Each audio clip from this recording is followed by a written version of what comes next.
मदनी जो खुद जमीयत उलमाए हिंद के चीफ भी हैं और जिन्होंने इस पूरे कार्यक्रम की शुरुआत की है। सर, आपका बहुत बहुत स्वागत है। सबसे पहले तो बहुत बहुत बधाई सर, आपने बहुत अच्छी एक पहल की है। इससे जितने भी मदरसे उससे अगर जुड़ते हैं तो उनको मॉडर्न एजुकेशन मिलेगा। तो इसको लेकर आपने और क्या क्या चीजें सोची हैं? देखिए, दो बहुत मोटी सी बात है कि नेशनल ओपन स्कूलिंग जो है, ये ओपन स्कूलिंग का जो कॉन्सेप्ट है वो इंस्टीट्यूशन के से ज़्यादा स्टूडेंट बेस्ड है। तो जो हमारे स्टूडेंट्स हैं मदरसों के, वो चाहेंगे तो हाई स्कूल और 12th सीनियर सेकेंडरी दोनों कर सकेंगे। इसी के लिए महाराष्ट्र के 100 मदरसे और दिल्ली और वेस्टर्न यूपी के 100 मदरसे पायलट प्रोजेक्ट के तौर पर सिलेक्ट किए गए हैं, जिनको एक जमीयत का जो अपना ओपन स्कूलिंग का इंस्टीट्यूट है उसके साथ एफिलिएट कर लिया गया है जी। अब ये स्टूडेंट्स को अब इनरोल कराया जाएगा और हमें यकीन है कि ये कामयाब होगा, आसान होगा और इफ़ेक्टिव होगा। तीनों चीज़ें होने वाली हैं इसमें, सक्सेस भी होगी और ये इफ़ेक्टिव भी रहेगा, हम ये उम्मीद करते हैं। जी सर।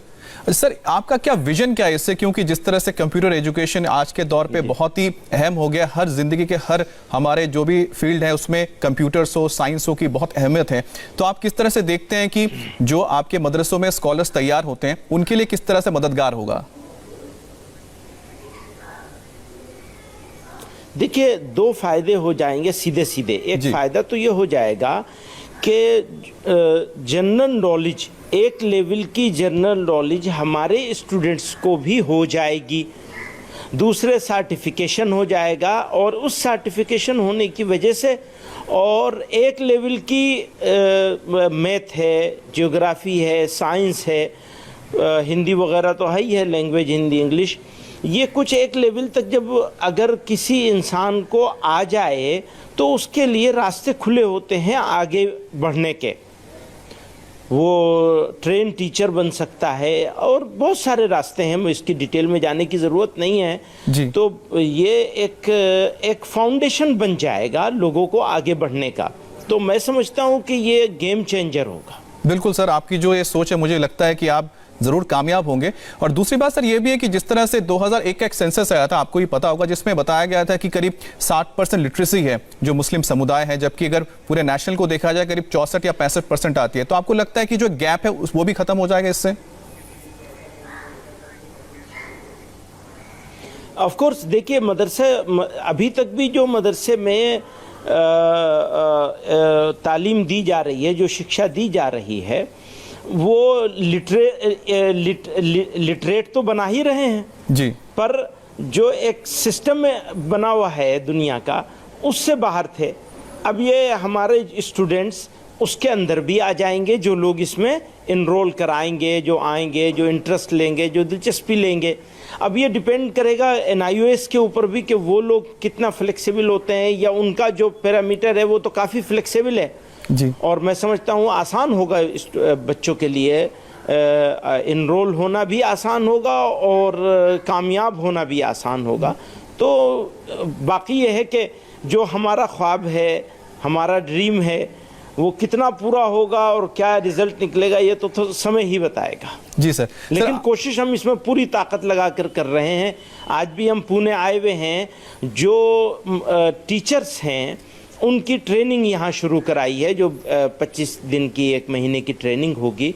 उन जो एफिलिएट हो चुके हैं इस पायलट प्रोजेक्ट में, जो मदरसे, उनके टीचर्स को यहाँ ट्रेनिंग के लिए लाया गया है। जी सर। सर, तो उसी के लिए आज हम पुणे आए हुए हैं। आपने जिक्र किया कि वहाँ ट्रेनिंग चल रही है, तो आपको किस तरह का रिस्पांस मिल रहा है? कोई दिक्कतें आ रही हैं जो लोग इसको नए इस सिस्टम के अंदर आ रहे हैं या सीख रहे हैं, या कोई ऐसे इश्यूज हैं जो सामने आए? बहुत अच्छा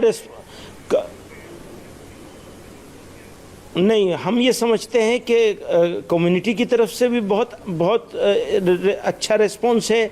कम्युनिटी के जो उलमा हैं, बड़े उलमा, वो सब इसके सपोर्ट में हैं और हमारी सोसाइटी के जो दानिश्वर बुद्धिजीवी लोग हैं उनकी तरफ से भी बहुत बहुत वेलकम है और हर तरह का सपोर्ट देने की बात कर रहे हैं। NIOS वाले भी हर तरह की सपोर्ट देने की बात कर रहे हैं। उनके डायरेक्टर साहब खुद दिल्ली से चल के यहाँ इस वक्त आए हुए हैं।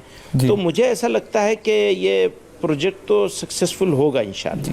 अच्छा सर, एक चीज़ और भी मुझे लगता है कि जिस तरह से आपने एक जो मुहिम शुरू की है, इस मुहिम के जरिए कहीं ना कहीं जो कोशिश होती है कई लोगों को गलत इन्फॉर्मेशन या फिर गुमराह करने की, आपको लगता है कि वो भी भ्रम टूट पाएगा और जो असलियत है और जो सच्चाई है वो लोगों के सामने भी आएगी और समाज के अंदर भी जाएगी?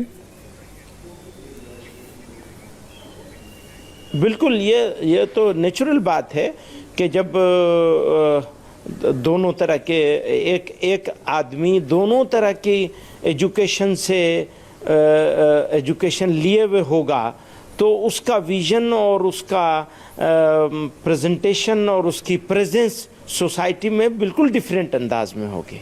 इसका फायदा तो होने ही वाला है। अच्छा सर, एक सोसाइटी को भी और कंट्री को भी, दुनिया को भी, इंसानियत को, सबको बेनिफिट हो। बिल्कुल सर, बिल्कुल आपने बिल्कुल सही फरमाया।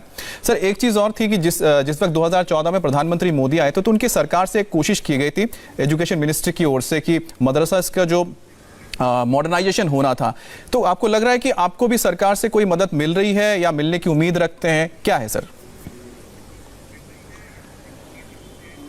असल में सरकार कोई भी हो, यह मोदी गवर्नमेंट का सवाल नहीं है, सरकार कोई भी हो, हम लोग सरकार की मदद इन टर्म्स ऑफ फाइनेंस हम उसके उम्मीदवार नहीं हैं जी। जो करेंगे अपने उससे करेंगे। हाँ, अलबत्ता हम ये ज़रूर चाहेंगे कि NIOS जो कि एक ऑटोनोमस बॉडी है, कि NIOS बहुत सारे इंस्टीट्यूट्स को फ़ी में वो देते हैं, डिस्काउंट देते हैं या फ़ी को ख़त्म कर देते हैं। तो हम उनसे ज़रूर चाहेंगे ये कि वो हमारे थ्रू जो लोग इनरोल हो रहे हैं उनके लिए भी स्पेशल कैटेगरी में उनको ले लें और उनके लिए फ़ीस वगैरह के वो कर लें। फिर ये प्रोजेक्ट कामयाब हो जाएगा तो फिर बाद में देखा जाएगा कि गवर्नमेंट इसमें क्या कर सकती है, ट्रेनिंग में क्या कर सकती है, क्योंकि वैसे भी ये इंस्टीट्यूशनल नहीं है कि किसी मदरसे के साथ कोई एफिलिएशन की ज़रूरत है, बल्कि ये तो स्टूडेंट बेस्ड प्रोग्राम है जी। अच्छा सर, आपके साथ अभी कितने राज्यों के मदरसे हैं जो जुड़ चुके हैं? मतलब कितना बड़ा आपका एक पोर्टफोलियो तैयार हुआ होगा डेटा? अभी हमने सिर्फ 2 जगहों के मदरसों को एफिलिएट किया है और वो भी सिलेक्टेड मदरसों को किया है। इसको पायलट प्रोजेक्ट के तौर पर अगले 3 महीने हम इसी पर रखेंगे। जब इनमें से इनरोलमेंट एक लेवल तक हमारा हो जाएगा तो फिर हम और मदरसों को भी करेंगे। अभी हम सिर्फ महाराष्ट्र और उत्तर प्रदेश और दिल्ली, तो समझिए 3 जगहों के। अच्छा, तो 100 मदरसे दोनों जगहों से लिए गए हैं। तो इस तरह 200 मदरसों पर काम शुरू किया गया है और विद इन 6 मंथ हम इसको बढ़ाएंगे। जी, बहुत बहुत शुक्रिया सर, और आपको बहुत बहुत हम कहते हैं कि कामयाब हो आप अपने इस मुहिम में। बहुत शुक्रिया, बहुत शुक्रिया सर आप।